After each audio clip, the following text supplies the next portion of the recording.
ನಗರದ ಮಿಲಾಗ್ರಿಸ್ ಕಾಲೇಜಿನ ರಾಷ್ಟ್ರೀಯ ಸೇವಾ ಯೋಜನೆ ಘಟಕದ ವತಿಯಿಂದ ವಿಶ್ವ ತಂಬಾಕು ರಹಿತ ದಿನವನ್ನು ಆಚರಿಸಲಾಯಿತು.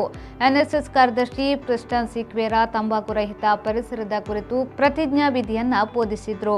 ಜಾಗೃತಿ ಹಾಗೂ ಸಹಿ ಅಭಿಯಾನವನ್ನ ಕಾಲೇಜಿನ ಪ್ರಾಂಶುಪಾಲರಾದ ವಂದನೀಯ ಮೈಕಲ್ ಸಾಂತುಮಾಯರ್ ಅವರು ಉದ್ಘಾಟಿಸಿದ್ರು.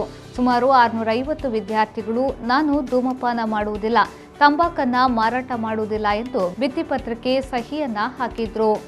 ಎನ್ಎಸ್ಎಸ್ ಘಟಕದ ಎಲ್ಲ ಸ್ವಯಂ ಸೇವಕರು ಕಾಲೇಜಿನ ಸುತ್ತಮುತ್ತಲಿನ ಎಲ್ಲ ಅಂಗಡಿ ಮುಂಗಟ್ಟುಗಳಿಗೆ ತೆರಳಿ ತಂಬಾಕು ಉತ್ಪನ್ನಗಳಿಂದ ಉಂಟಾಗುವ ಅನಾಹುತಗಳ ಬಗ್ಗೆ ಜಾಗೃತಿಯನ್ನ ಮೂಡಿಸಿದ್ರು. 70 ಮಂದಿ ಎನ್ಎಸ್ಎಸ್ ಘಟಕದ ಸ್ವಯಂ ಸೇವಕರು ಹಾಗೂ 20 ಎನ್ಸಿಸಿ ಕೆಡೆಟ್ಗಳು ಕಾರ್ಯಕ್ರಮದಲ್ಲಿ ಪಾಲ್ಗೊಂಡರು. ಎನ್ಎಸ್ಎಸ್ ಯೋಜನಾಧಿಕಾರಿ ಶಾಫಿಯಾ ಎನ್ ಹಾಗೂ ಸಹ ಯೋಜನಾಧಿಕಾರಿ ಜೋಬಿನ್ ಜೋಸೆಫ್ ಅವರು ಉಪಸ್ಥಿತರಿದ್ದರು. ಸ್ವಯಂ ಸೇವಕಿ ರಿಷಲ್ ಡಿಸೋಸಾ ನಿರೂಪಿಸಿದ್ರು. ಬ್ಯೂರೋ ರಿಪೋರ್ಟ್ ವಿ4 ನ್ಯೂಸ್, ಮಂಗಳೂರು.